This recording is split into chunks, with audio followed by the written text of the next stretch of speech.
سمجھنے کی بات یہ ہے کہ اس ایشو کو آہستہ آہستہ ڈائلیوٹ کیا جا رہا ہے. کوئی بندہ نہیں آئے گا, آئی ایم پریٹی شیور کہ بجائے اب تو آپ ویسٹ کر چکے year, more then a year. 305 وہاں شہادتیں ہو چکی ہیں کل تک, 1700 لوگ زخمی ہو چکے ہیں. تو کیا صرف ذمہ دار جو ہے سیاسی پارٹیز ہی ہیں؟ نہیں, میں دیکھیے میں I have to speak to my public.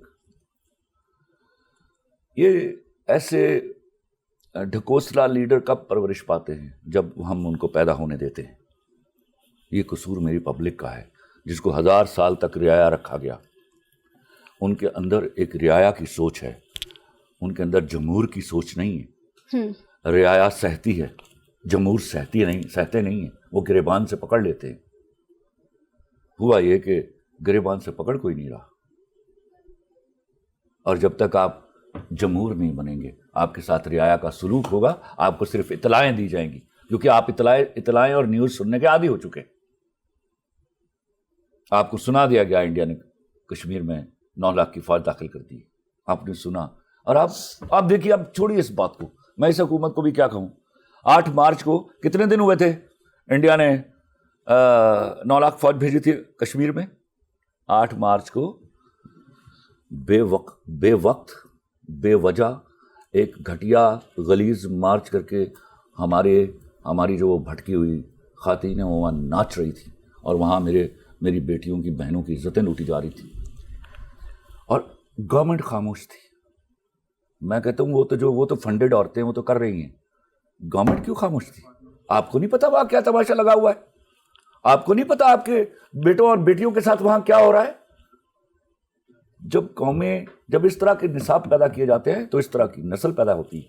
ایمان کی طاقت ہے نا جس کا آپ ذکر کر رہی ہیں. آپ نے کبھی بیٹھ کے سوچا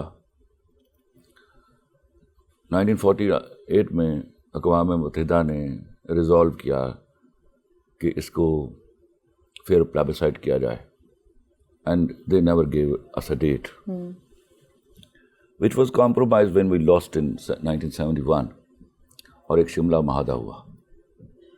پہلے وہ معاملہ جو اقوام متحدہ حل کرانے والی تھی, شملہ معاہدہ میں طے کیا گیا کہ یہ بائیلیٹرلی طے کیا جائے گا بٹوین انڈیا اینڈ پاکستان. تو کیا یہ شعبدہ بازی نہیں؟ کہیں معاملہ اقوام متحدہ کا رول جو ہے وہ ختم نہیں کر دیا گیا؟ کیا اس بات کے اوپر کبھی سوال اٹھا اور آپ نے سوال کیا یا آپ کو جواب ملا اگر آپ نے سوال کیا تو؟ کہ ابھی جب ایسی درندگی کے بعد میں نے عمومی طور پہ اقوام عالم کا رویہ دیکھا کہ جب بھی مسلمان سٹیٹس پر کوئی درندگی وضع کی جاتی ہے تو they prefer to be silent. لیکن ایسا بھی کیا کہ لاکھوں لوگ مر رہے ہیں, لاکھوں شہادتیں ہو رہی ہیں, بچیوں کی عصمت دری ہو رہی ہے, لیکن اقوام متحدہ جو ہے دیٹ کیپ سائلنٹ.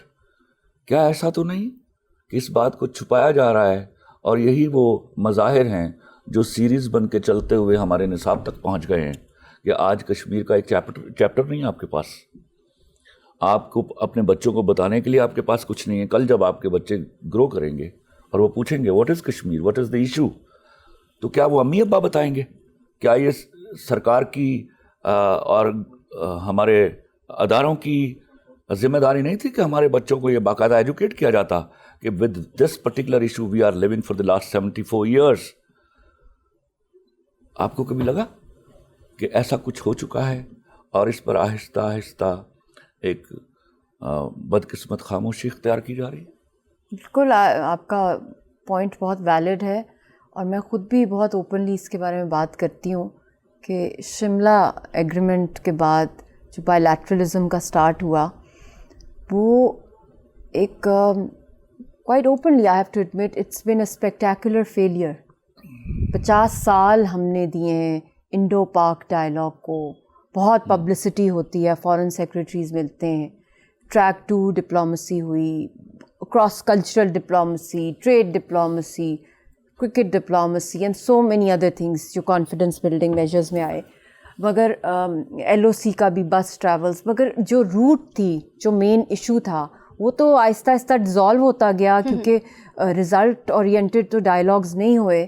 مگر ایک لکلی جو کہ ابھی ہم نے کچھ دن پہلے بھی سینٹ میں ہوئی ہے پہلی دفعہ ان کیمرہ میٹنگ ہوئی ہے فورن کمیٹی کی، مشاہد صاحب نے کی، اس میں فورن منسٹر بھی آئے ہوئے تھے، اس میں بھی یہ بات چھیڑی میں نے کہ اب اس کو آفیشیلی ہمیں ڈکلیئر کر دینا چاہیے کہ اٹس نلیفائڈ، بیکاز مودی ہمسیلف انہوں نے خود ہی اس کو پھاڑ دیا ہے، بائیلیٹرل ٹریٹیز، ایون اپنی انڈین کانسٹیٹیوشن کو سرپاس کیا ہے، کیونکہ آرٹیکل 370 جو ہے وہ اور 35A ایک آرگن تھا وہی جو کنیکٹ کر رہا تھا انڈین کانسٹیٹیوشن کے ساتھ، اس کو بھی اس نے پھاڑ دیا ہے.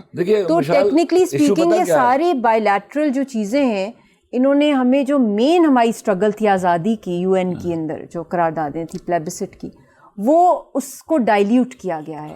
ایشو یہ ہے کہ یہ والی بات جو ہے وہ ان کے اس بات پر ان کے کانوں میں پر جو نہیں رینگے گی. میں تو سالہ سال سے صرف یہ سنتا آیا ہوں کہ ہماری خاموشی کو ہماری بزدلی نہ سمجھا جائے. میرا خیال ہے اتنی شاہ محمود قریشی صاحب کی عمر نہیں ہے جتنی دفعہ انہوں نے یہ ڈائلاگ بولا ہے. اگر آپ سمجھتی ہیں یہ تو بہت سمپل تھا جب انہوں نے 370 جو ہے وہ اباٹ کی ہے، اس کے بعد تو ہمیں immediately next day we should have declared کہ بھائی اب ہمارے درمیان شملہ معاہدے کے حوالے سے کوئی ٹریٹی باقی نہیں بچی. لیکن کیا یہ بزدلی جو ہے وہ کہیں ہمارے سیاسی لیڈران میں ہے؟ کیا ایسے کوئی معاہدے ہو چکے ہیں؟ مثال کے طور پر آپ کو یاد ہوگا جب پرویز مشرف صاحب انڈیا گئے تو انہوں ایک نعرہ لگایا گیا کہ we are about to reach a conclusion and a treaty and a agreement, جو نہیں ہو پایا بنگلور میں. شاید وہ صرف اتنا بتا دیا جاتا ہے، یہ نہیں پتا چل رہا تھا کہ اس میں اگریمنٹ کیا ہو رہا تھا. This was not disclose to public. Then جیسے ہمارے لیڈر نعرے لگا دیتے ہیں کہ مجھے سب پتہ ہے، میں مناسب وقت آنے پر بتاؤں گا. تو اس قوم کے لیے وہ مناسب وقت نہیں آ رہا. انہوں نے فوج اٹھائی، داغ دی ہمارے کشمیر میں. وہاں پر ہم پہلے دن گنتے رہے، آج 30 دن ہو گئے، آج 60 دن ہو گئے، آج 100 دن ہو گئے. اب ٹیلی ویژن نے وہ بتانا بھی بند کر دیا، جیسے we are data collector and we are data tellers, that's it. آج بھی ہمارے پاس جو نعرے ملتے ہیں ہمیں، آپ if you are hopeful about that meeting which you had in the Senate. No, I'm not hopeful, I'm giving my opinion کہ اس کو نلیفائی کرنا چاہیے تھا ان کو اوپنلی، کیونکہ اس نے تو کر دیا ہے، مودی نے تو کر ہی دیا ہے، تو کوئی جواز نہیں بنتا بھیک مانگنے کا. خلیل صاحب، آپ سے جو گراؤنڈ ریئلٹی ابھی بن چکی ہے، کیا آپ یہ سمجھتے ہیں کہ ایک پرسیپشن بن چکی ہے کہ کشمیر ہمارے ہاتھوں سے نکل چکا ہے؟ ایسے کون سے آرگومنٹس ہیں جن کی بنیاد پر ہم اس بات کو واضح کر سکتے ہیں کہ کشمیر ہمارے ہاتھ سے نکل گیا؟ یہ تو اس وقت کی اپوزیشن کا نیریٹو ہے کہ کشمیر آپ کے ہاتھوں سے نکل گیا. بائی دی وے کشمیر تھا کب آپ کے ہاتھ میں؟ جی یہ تو opposition just find out a point کہ انسلٹ کیا جائے گورنمنٹ کو.